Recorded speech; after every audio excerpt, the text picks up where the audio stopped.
श्रीकृष्ण जन्माष्टमी निमित्त आज आपण करूयात गोविंद लाडू किंवा या लाडूला सुदामा लाडू असेही म्हटलं जातं। अगदी साधी सोपी पटकन होणारी रेसिपी आहे, कोणालाही सहज जमेल। तर सर्व साहित्याचं प्रमाण इथे मी दिलेलं आहे। तर सर्व साहित्य छान असं कुरकुरीत होईपर्यंत भाजून घ्यायचं आहे।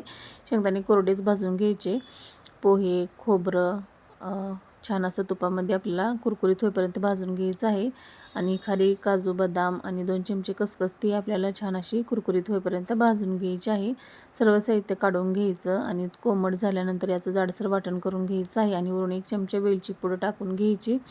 आणि कढईमध्ये आपल्याला आता थोडंसं तूप टाकून त्यामध्ये 2 वाट्या गूळ टाकून घ्यायचं आणि थोडंसं पाणी टाकून गूळ फक्त वितळून घ्यायचं आहे, पाक करायचा नाही। आणि मिश्रणामध्ये टाकून छान असं एकजीव करून कोमट असतानाच लाडू बांधून घ्यायचे आहेत। तर अगदी झटपट आपले हे गोविंद लाडू बनवून तयार होतात। नक्की करून पहा। चॅनलला सबस्क्राईब करायला विसरू नका।